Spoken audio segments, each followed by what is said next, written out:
Hellbenders is one of my favorite, and that we have been involved in the project in partnership with a lot of different institutions. So Purdue University is one of the main leaders in Indiana for leading up the Hellbender program.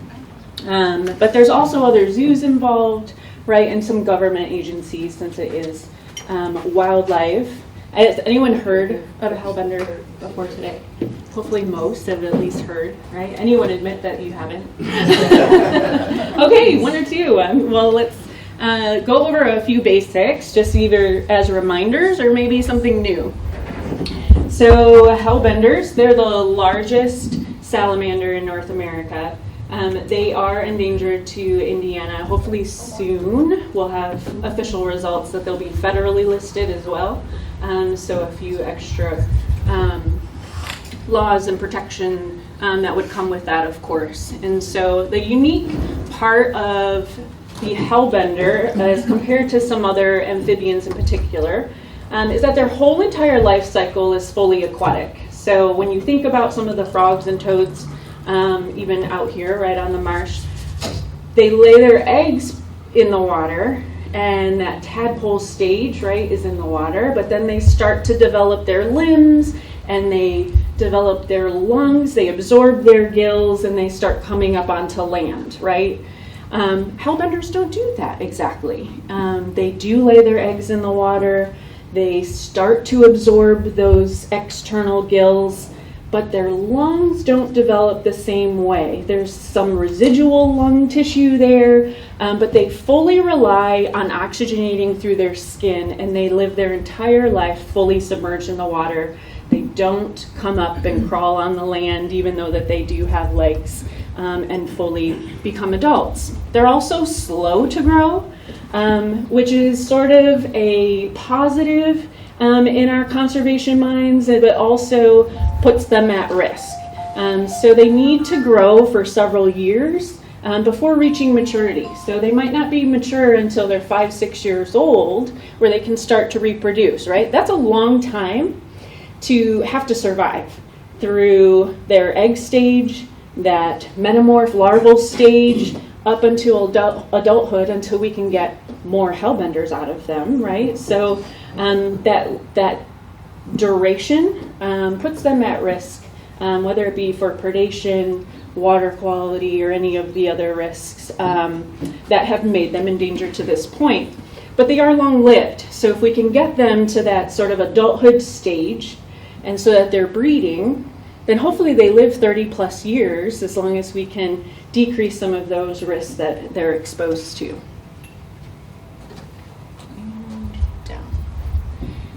So they are native to Indiana, but just a small portion, at least historically. So I think I do have the laser. Maybe. If not, that's okay. It's a short screen. So they're sort of native southern tip of Indiana, up into Ohio, into Kentucky. And so this is sort of blown up in that southern Indiana area, and it's this Blue River watershed that they're native to. And that's actually where we're releasing the Hellbenders as well. So putting them right back where they used to be. Interestingly, which we'll talk about more, is that in captive care, right, in the care of the zoo, one thing that why we were even recruited to come onto the project is zoos are known for really having ideal husbandry for the animals that we care for. So we're good at figuring out, mimicking what they would have in the wild, and providing ideal nutrition, environment to make sure that they can grow appropriately. And one thing that we're especially good at here in Fort Wayne is growing them bigger and faster than anybody else.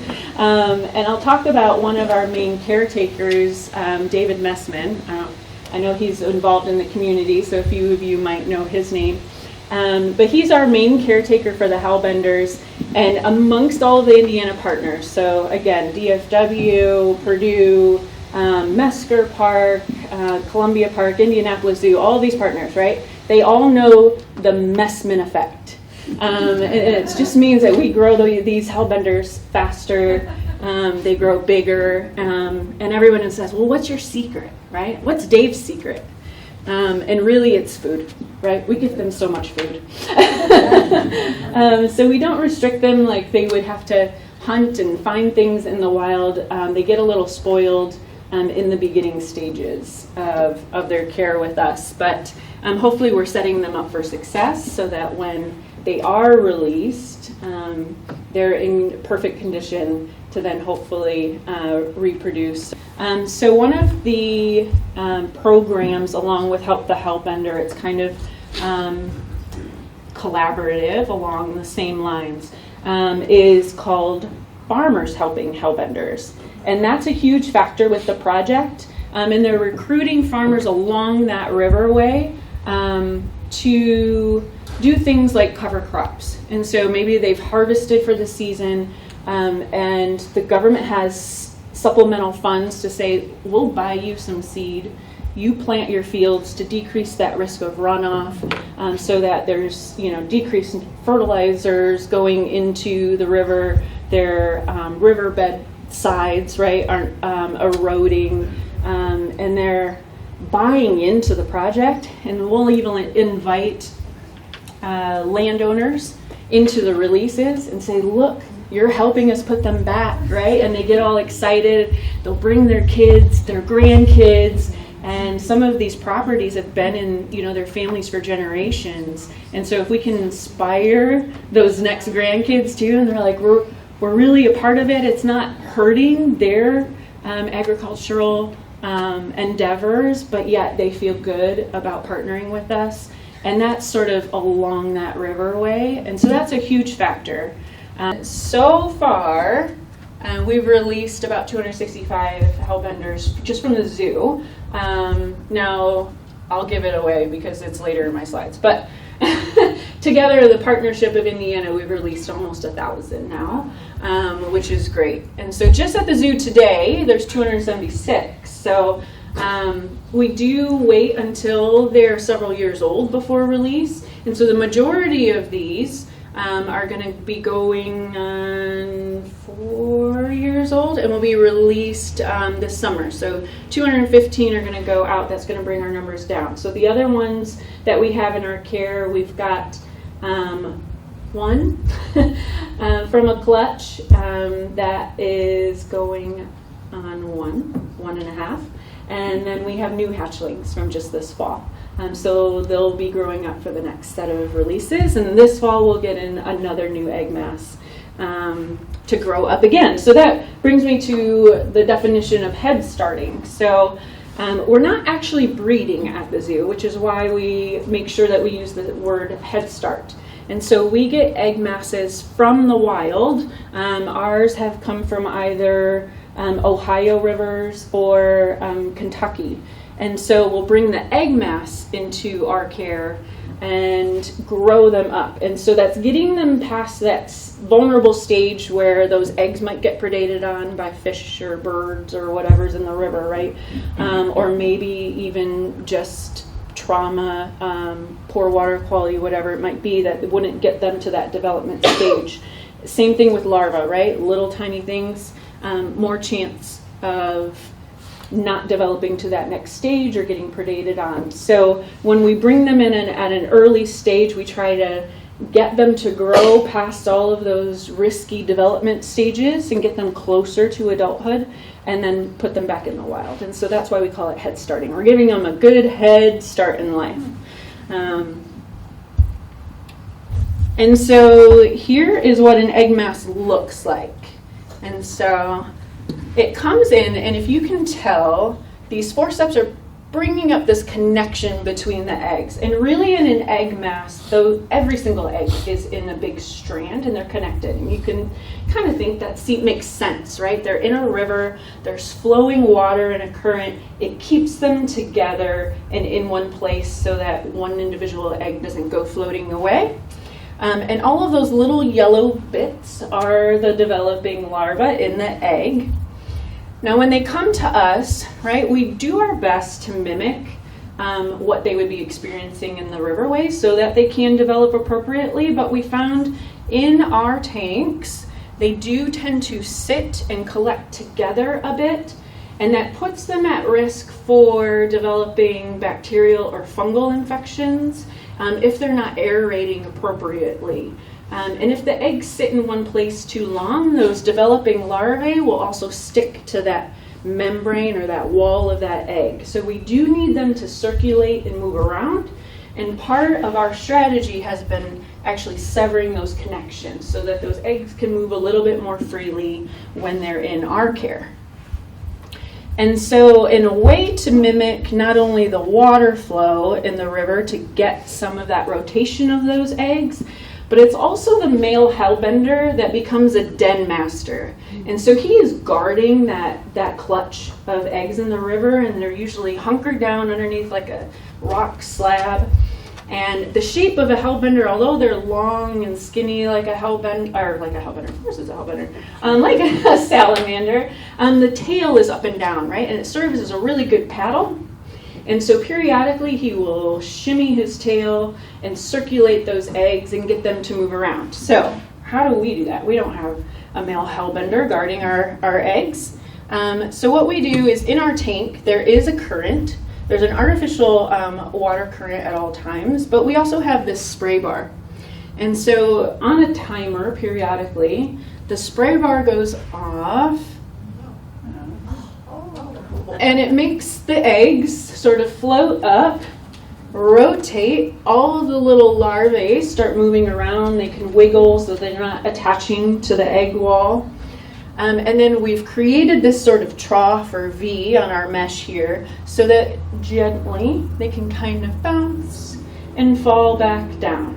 And so that way we can kind of get them aerated, rotated in a safe way that we can kind of do the same thing as the den master. This is just a little close-up. And they are yellow because they still have a yolk. And so that right now, that's their nutritional source. When they hatch, they still have that. And so as they mature, they'll absorb that yolk just like other tadpoles or birds even. And so we won't feed them until that absorbs.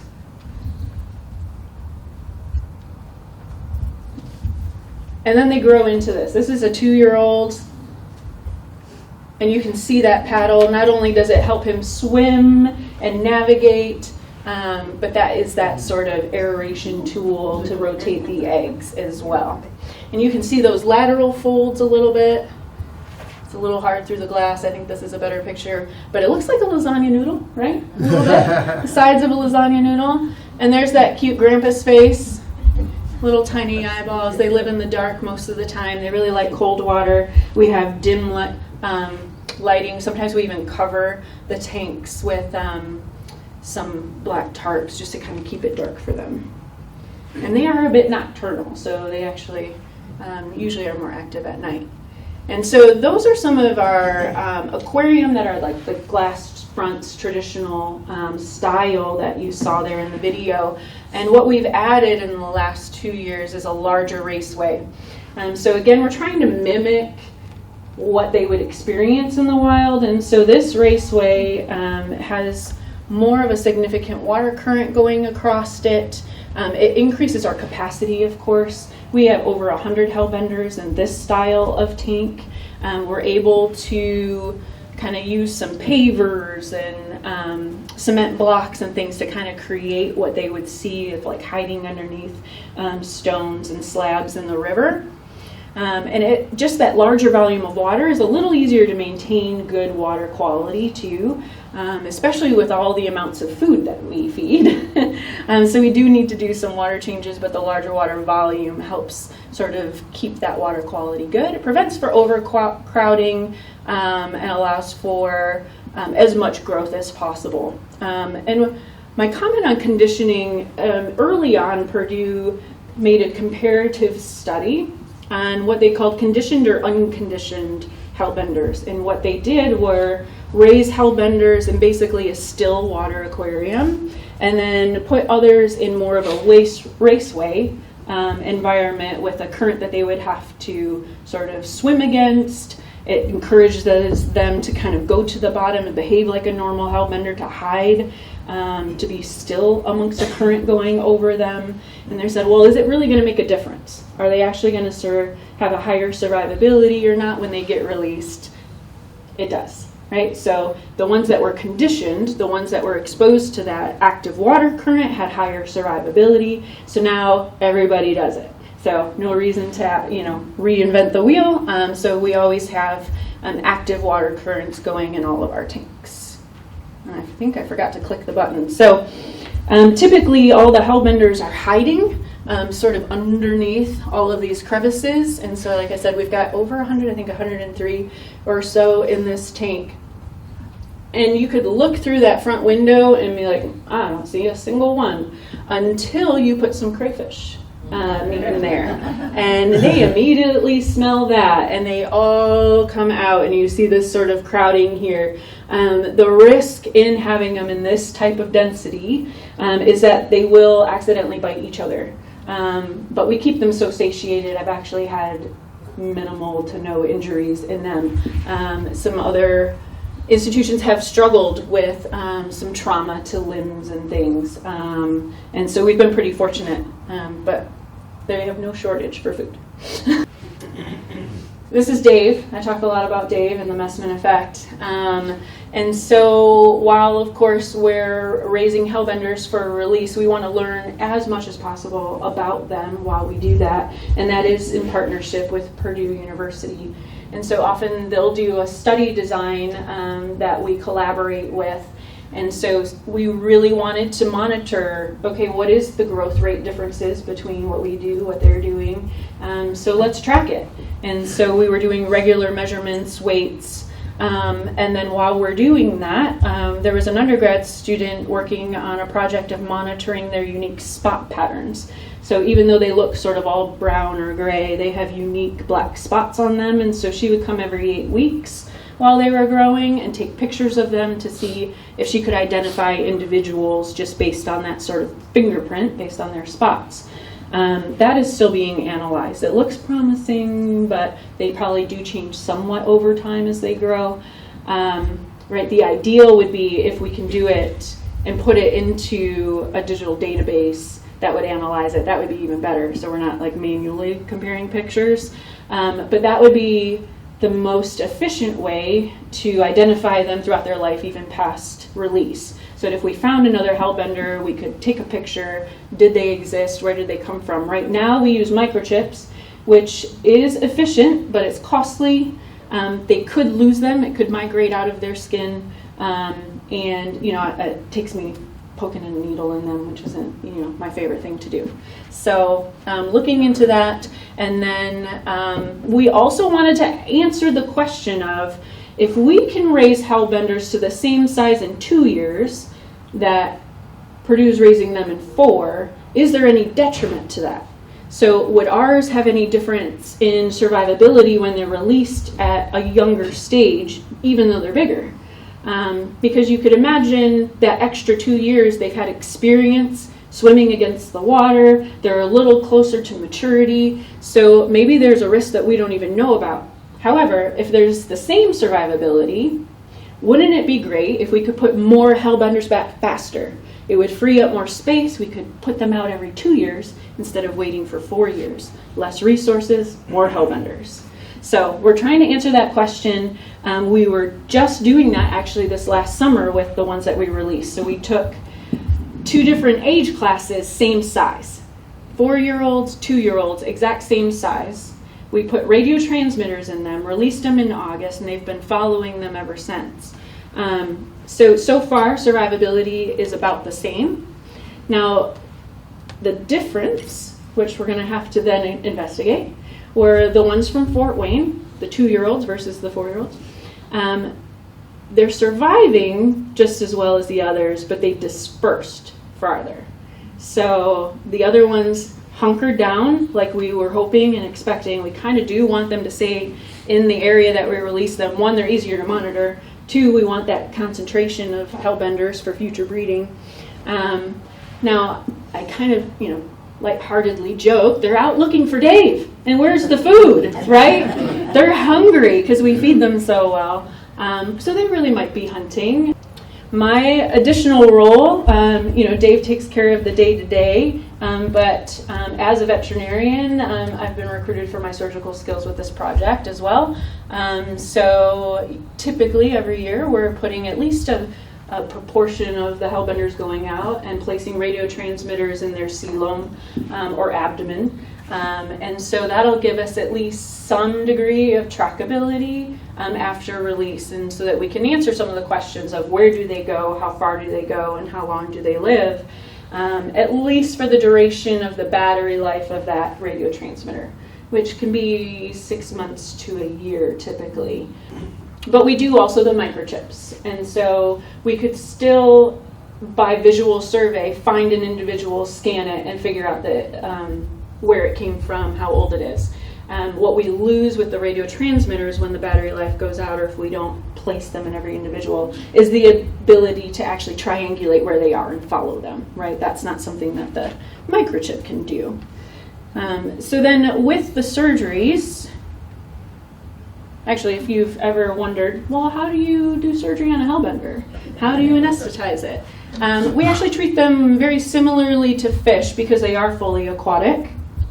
And so I put our anesthetic drug in the water and it absorbs through their skin. And it takes a little bit longer than fish because fish still have active gills with their blood supply directly in there that they're oxygenating a little bit more directly. It takes a little slower for a Hellbender to absorb over their skin, but we use that same principle. So we put them in a tank of water. We use the same water that they're typically exposed to, so it's not irritating to their skin, buffer it to the pH that they're used to. And then we do surgery, and they're on a wet towel out of the water so that the surgery is safe. And then once they're finished, we put them in a recovery tank, and this is a sleepy Hellbender, and once they right themselves, we know that they're getting back to normal. I know what surgery day looks like for us. But sort of along that line of making sure we're continuing to improve our practices, we want to improve our surgical technique as well. Hellbenders are a special species. Their skin is different. They have a really robust mucus layer. They can produce slime, but their skin itself can be quite tough, and yet it's really sensitive. And so it's been interesting to kind of work with. We've gotten input from other colleagues that work on Hellbenders, but we can continue to adjust our practices because we've had a wide success rate on the healing of those incisions. So if it comes apart and doesn't heal perfectly, we call that dehiscence, and we've had anywhere from none to 46%, which is way too high in my opinion. So now the big question initially was actually the incision approach.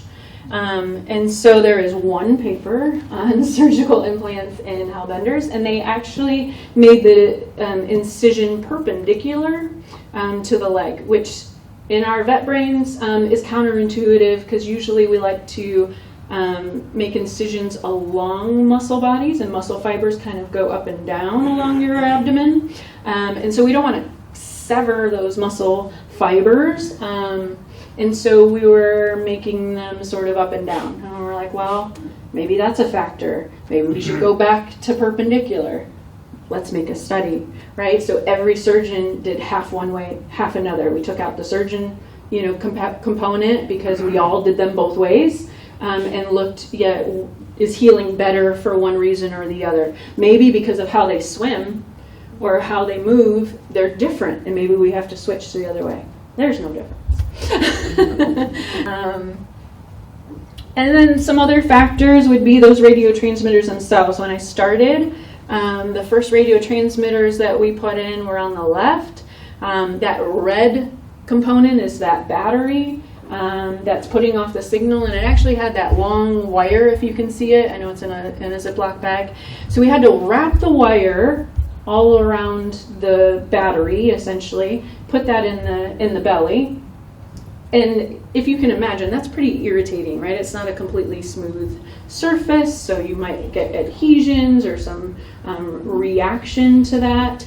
And yet we actually had a really successful year as far as incision healing that year. But radio transmitters have come a long way. So this is a quarter, right? So it's a relatively small radio transmitter. It's a completely enclosed, smooth plastic. We can gas sterilize that to make sure it's clean before putting it in. And so that has been much nicer for putting those into the Hellbenders. This is actually at Purdue, closing up from the paramedian incision. So we don't go right on midline like you might see if you take your pet to the vet and they've opened up the abdomen for any reason, spay, neuter or something.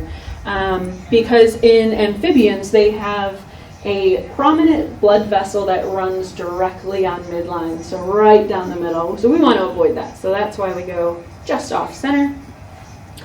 And so the first year that we did a release, 2017, if I have that correct, it looked like this. It was November. It was cold. It was wet. It was rainy, snowy in the Blue River, and yet there's Nick and his snorkel. We do what's called a soft release. So we don't just go in the river, do a hard release, which is let them go and say good luck. We do a soft release, which means we actually contain them for a period of time within an enclosure. So it's made of a soft mesh, and it's sunk down to the riverbed, and there's sort of this zipper on top that we can put them in, and they're enclosed into this sort of soft tank for a little while.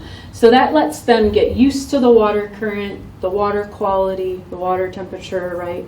And it gets them oriented to like, this is where I should be. We can even supplement feed if we felt like we needed to, so that they can kind of get oriented to where they're at and hopefully stay put. And then after a few days, we actually can just lift that cover up off the riverbed, and then they can kind of slowly disperse and find their way in the river. So that's what we did. We still do, except instead of November, which the goal was getting past breeding season, making sure we're releasing good conditioned Hellbenders that would sort of hunker down for the winter and stay put where we put them. But that makes it a little colder, a little harder to follow over winter. And they do have to be challenged with overwintering.